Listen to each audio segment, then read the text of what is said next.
Hello, Facebook. This is Dr. Sharita Weatherspoon, and I am coming to you with another interview with one of the contributing authors of the Love Letters to My Girls anthology, Jeri Johnson. She raised her hand and said yes to the mission, yes to Yes. empowering Black women and girls, and impacting them all around the world. So I'm very excited to have her here with me today. Jeri is a minister and an educator, and she's going to first share with us about, who she is, what she does, and how she is currently impacting the world. So, Jeri, go ahead and tell us about yourself. So, hello, Facebook.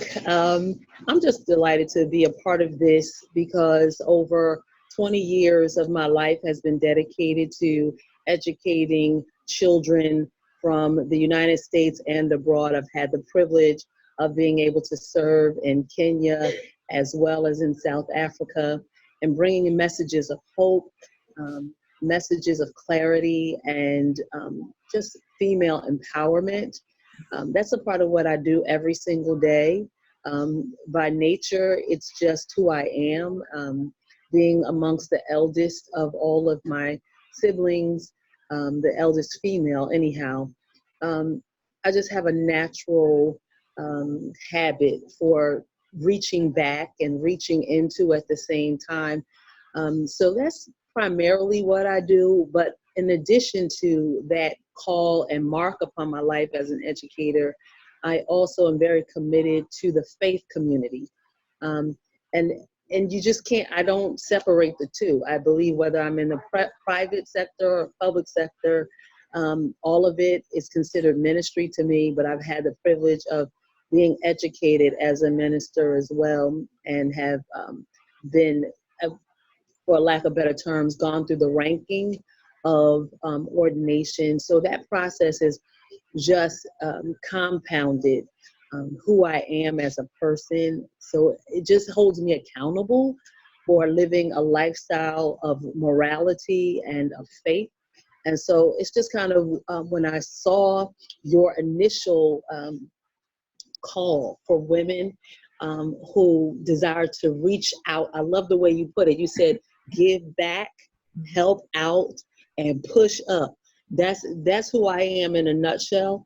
And so I knew that I had to be a part of this great work that you're doing, because hopefully what I'm doing is echoing on a different level everything that you're doing. So thank you so much for allowing me to contribute. Well, thank you for joining us. Now, you said that you worked with women, not only in the United States, women and children, not only in the United States, but abroad as well. So Mm-hmm. tell me, what are some of the similarities that you see in the issues that Black women are facing, whether they're in the United States or in other countries? Mm-hmm. So I found that in Kenya and in South Africa, Johannesburg, universally, women have the need to be valued and appreciated. Um, Women have to balance what it means to be the provider in their household, as well as to be the nurturer in the household. So when does that woman ever become nurtured? Especially if she has to be the one and only caregiver in the house.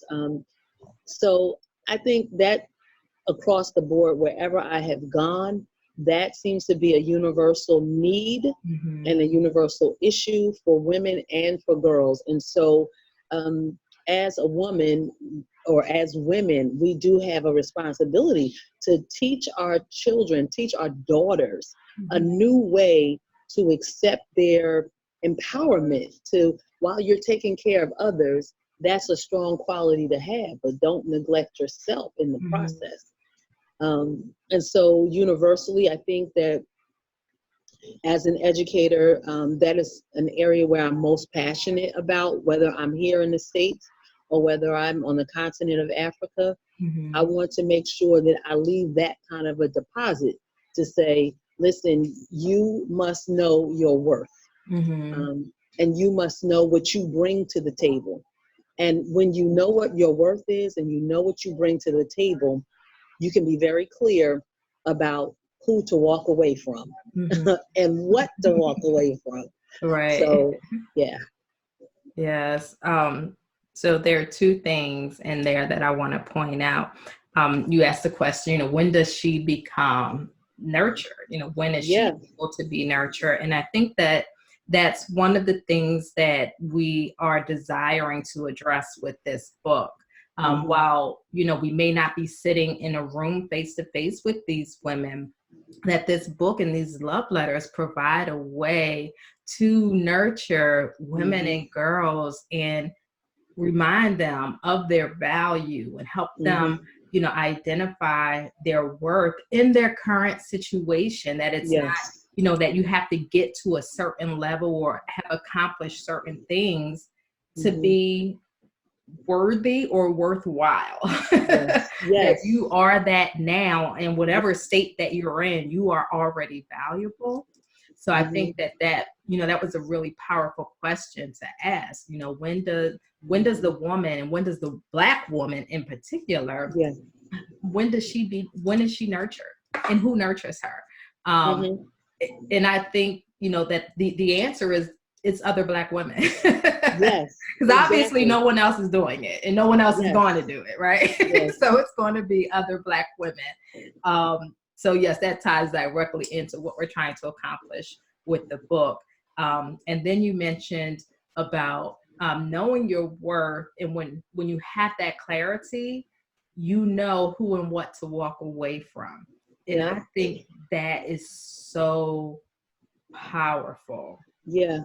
because we see it every day in different situations, whether it's romantic relationships or regular Right. personal relationships, work environments, almost anything you can think of, where we stay in situations that are not healthy, that Right. are not mutually beneficial, Right. that don't align with our values or our purpose or calling. And it brings up the question, like, why would you do that? Right. Why would you stay where you're not being nurtured, you're not being valued, you're not being loved, you're not being cared for, you're not being appreciated, or it's just a misfit. It's not to Right. say that anything is wrong with the other person, Right. or with that organization or employer, but it's out of alignment. As simple as that. It's not good or bad. It's just out of Right. alignment. It's It's not just right right. for you, Right. but we stay anyway. Right.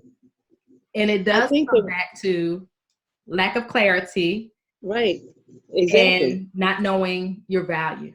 Exactly. And I think, unfortunately, um, every person, male, female, African American, or otherwise, it's just a part of our human nature is to follow patterns. Mm-hmm. And if this is what you've always seen, typically this is what you'll always do. And Right. so this is why I applaud this project, because it provides a different pattern. So even if this is what you always saw, this project will offer another perspective, because you're gathering women from all diverse backgrounds and trainings and experiences, and you're, in essence, giving a manual in the form of a love letter to someone who may be looking for a different way. Mm-hmm. And I think that's so critical, especially in this day and age when many people, their first response is to jump online to Google a response. Mm-hmm. And sometimes the responses are so varied and still yet don't fit the immediate need of the Black woman or the Black girl.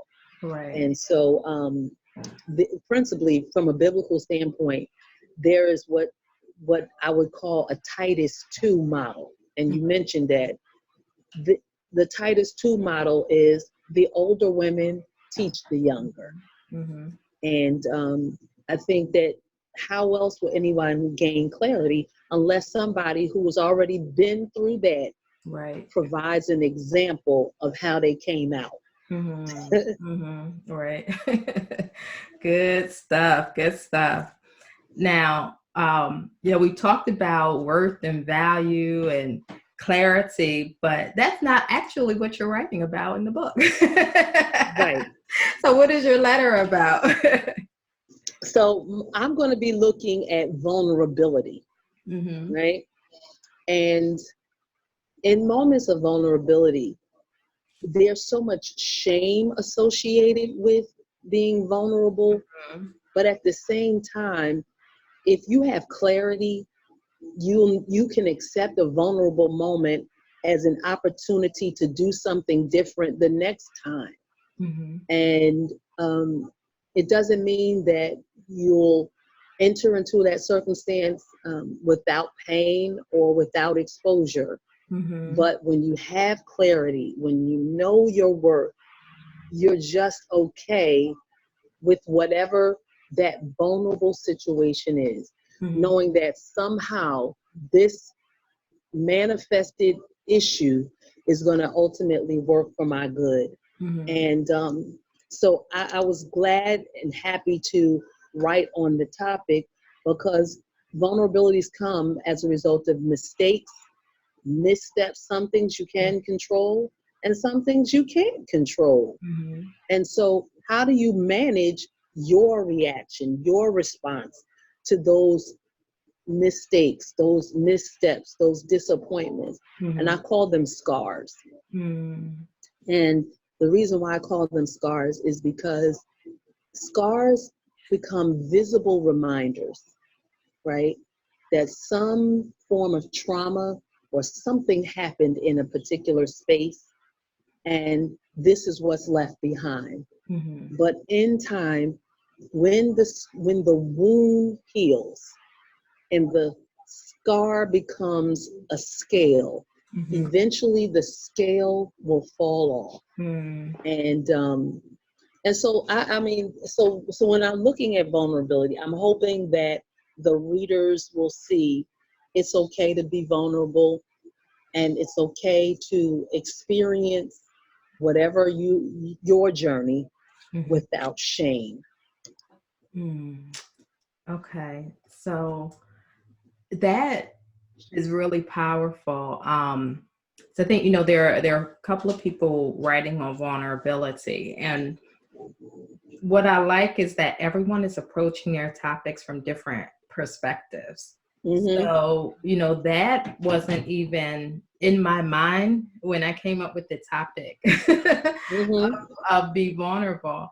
Um, but I think it's so powerful, and I think what's key to that is in those moments of vulnerability where there is the potential to be hurt, in some kind of way, that there also exists the potential to learn and grow from the Yes. experience so that you're better moving forward. But of course, we don't focus on that part. We focus Right. on the hurt and the harm part. Right.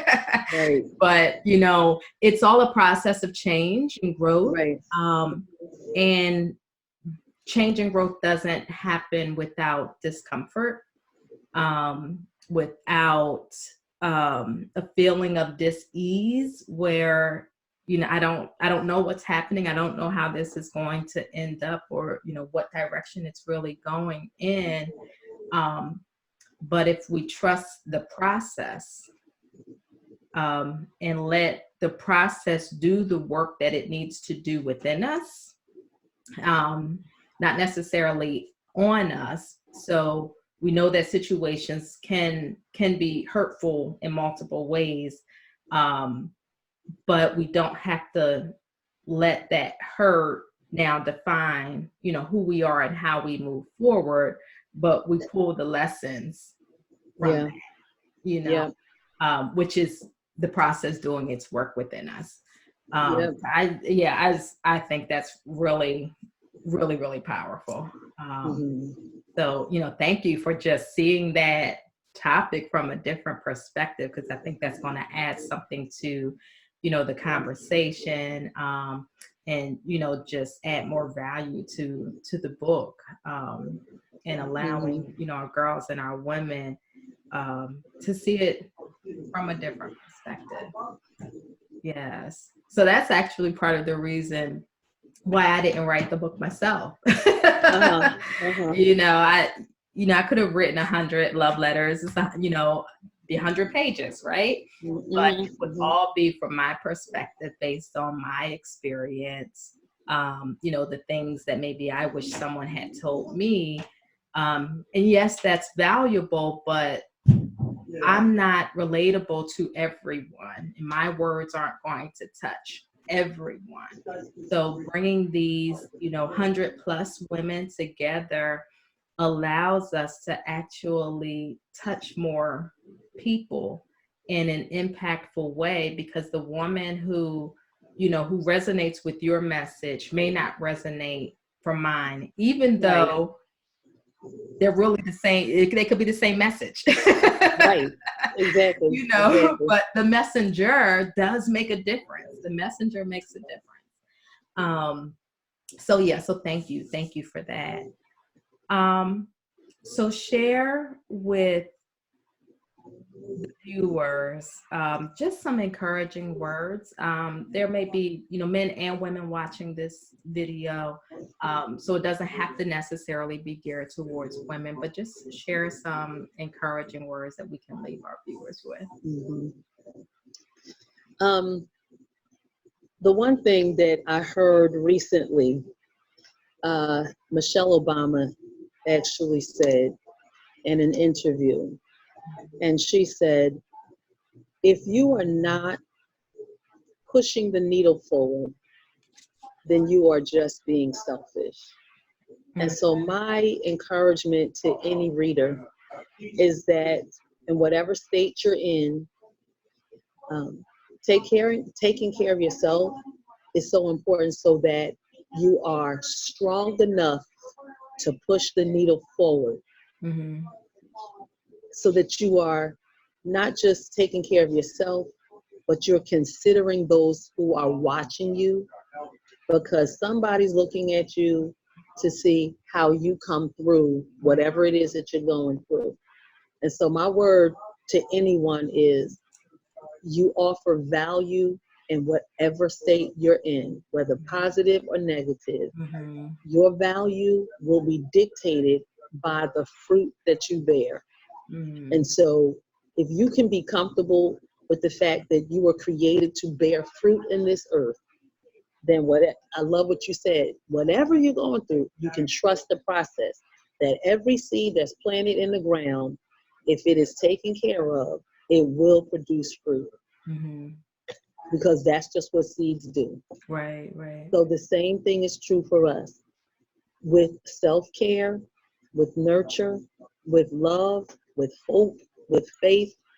You are guaranteed to yield fruit, because that's just what they do. Mm-hmm. Um, so I would just encourage anybody to don't look or don't pay too much attention to your current circumstances. Your current circumstances can change in the blink of an eye, Right. Mm-hmm. but how they change is going to be dictated upon how you see yourself and Right. how you take care of yourself, Mm. which makes you a priority. Yes. Yes. Awesome, awesome, awesome. So thank you, Jeri, for joining us and sharing so many jewels throughout Thank our you. conversation. Thank I you. appreciate that. And for Yeah. those of you who are viewing, I just want to remind you that we need your support in getting this book out to as many women and girls as we possibly can around the world. So I'm going to ask you to visit loveletterstomygirls.com and join our email list. We will be sending out periodic emails to keep you up to date with the project, to let you know what we're doing and where we're doing it at, sharing our book cover designs and getting your feedback on it, our t-shirt design, Wonderful. also our crowdfunding activities, to to get this book into the hands of Black women and girls, especially those, who need it most. We're going to need donations to support that, so that we can donate books to organizations and groups that serve Black women and girls. So while a book is more accessible than perhaps hiring a coach or going to an event, it still may be out of reach for the women and girls who need it most. So we want to be able to donate books to organizations so that there's really no reason why these women and girls can't have, they can't get their coaching through this book. Yes. They can get their nurturing through this book. They can get their affirmation and confirmation of who they are and how valuable they are through this book. So we're going to need your help in that, but I need you to sign up to that list so we can let you know what we're doing and when we're doing it and how you can help. So again, thank you all for your support. Thank you, Jeri, for joining me on this Thank mission. you. Joining me today for this interview. I so appreciate you. And I just, I wish peace and blessings upon all of you. And as I continue to say, your words have power. They have the power to inspire, to uplift, to motivate, and empower. So go ignite the power in your words. That means use your words to lift somebody else up. That's the truth. Thank you so much, Dr. Witherspoon. Wonderful. Yes. You're so welcome. Thank you all and have a great day. You too.